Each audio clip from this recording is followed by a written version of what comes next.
The new Callisto Protocol is a horror show for all the wrong reasons. We now know what Battlefield 2042's Season 5 will contain, Call of Duty lost a contract with the US Army, and much more on This Week in Gaming.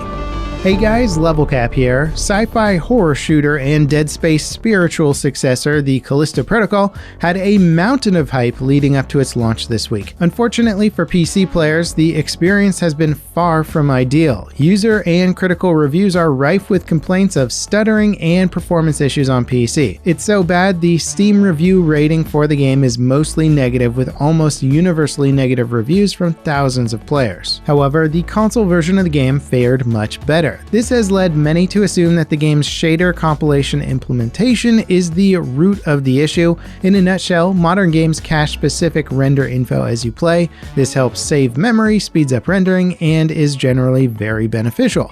But it can be a nightmare for players when it's not done well. Consoles typically have their own shader cache pre-made since the process is based on your hardware specs, and consoles don't switch out their hardware, but that makes it pretty much impossible to replicate for the PC. People are speculating that the studio has been crunching to finish the game for launch. The studio CEO Glenn Schofield infamously tweeted about the state of development a few weeks ago, saying, "We're working 6 to 7 days a week. Nobody's forcing us. Exhaustion, tired, COVID, but we're working. Bugs, glitches, and performance fixes." He went on to say that the devs are working through meals 12 to 15 hours a day. The backlash to the tweet led to an apology from Schofield, and as you can imagine, it sounds like the rushing to hit that deadline just didn't quite work out. The studio has already rolled out an update to address the stuttering and performance issues on PC, and they're promising more updates are on the way. Performance issues aside, reviews are generally divided about the game. Most reviews praise the graphics, presentation, story, and actor performances. However, many are critical of the game's overly simplistic melee combat, poor enemy placement, and lack of variety. Battlefield 2042 Season 5 teasers have started. Until recently, it was speculated that DICE would drop support as soon as Season 4 concluded. However, the studio is promising a 5th season with an additional map, new weapons, battle pass, and more. They released a new blog post that says the Season 5 map will be a remake of an iconic Battlefield 4 map. They say it's a map that hasn't been remade since Battlefield 4's launch. Now, there's tons of Battlefield 4 maps that this could be. People are speculating Siege of Shanghai, Zavad 311, Golmud Railway, just to name a few, but those could all be wrong. It's just guessing at this point. Now, DICE didn't say exactly when Season 5 will launch, but it'll likely release soon after Season 4 ends. DICE also released concept art for Season 4's map. It's an infantry-focused affair situated in a massive tunnel network. Now, all this news has been pretty exciting for Battlefield 2042 players. Following the release of Season 3, the game's population actually hit a higher number than it had ever seen since the game actually launched. That's great for the future of 2042, as DICE has alluded to the game's continued success being the main factor in support extending beyond Season 4. Hopefully, the uptick in player count continues with Season 4's launch and beyond. 2042 might not be the Battlefield game that everyone was hoping for, but it's slowly becoming one that people enjoy playing. Call of Duty Modern Warfare 2's DMZ mode might be getting a new way to extract loot before a match ends. A data miner discovered an extraction balloon hidden in the game's files, suggesting you'll be able to send your loot back to your stash without having to extract yourself. The item will be available in the match shop for $2,000 based on the data mined info. That's likely to change for launch, assuming the item even makes it that far.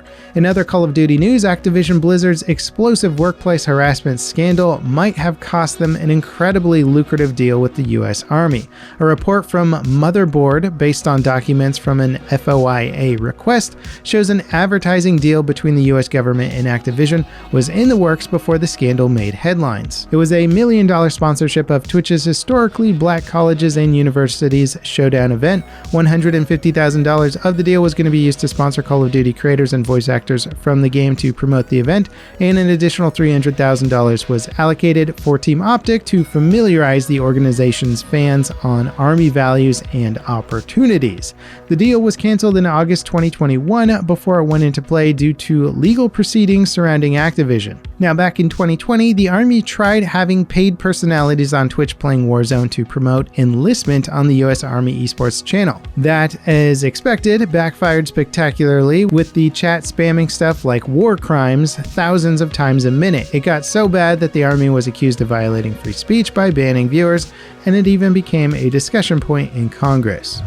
Nintendo is apologizing for the poor state of the latest Pokemon games released on Switch. Pokemon Scarlet and Violet are plagued with poor performance, awful visual presentation, technical bugs, gameplay bugs, and more. While the Pokemon games aren't usually groundbreaking visually, these new titles are very poor showing. Nintendo says that they're taking player feedback seriously and working on improving both games. That said, Nintendo aren't actually the developers of these titles.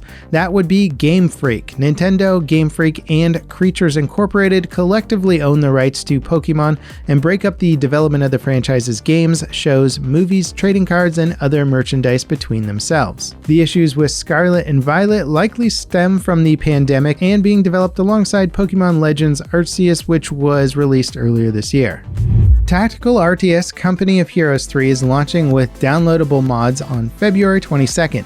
The game is being built with the community in mind, which means mod tools are currently available to the select few modders chosen by the game studio to develop content. Their work will be available via the Steam Workshop Day 1. Players can expect mods that offer new maps, modes, tuning packs, and more. The studio's goal is to give modders what they need to craft entirely new campaigns and total conversion overhauls. It sounds like Company of Heroes 3 is going to be a pretty epic entry in the franchise that will stay relevant for years to come if the modding community embraces it. This week's episode of Inside Star Citizen debuted some new concept redesigns for a 2016 concept ship called the Polaris. This ship is pretty big and it's actually getting bigger with the redesign. The internals have been totally gutted and reworked with all the new lessons and things that they've learned about modern ship design.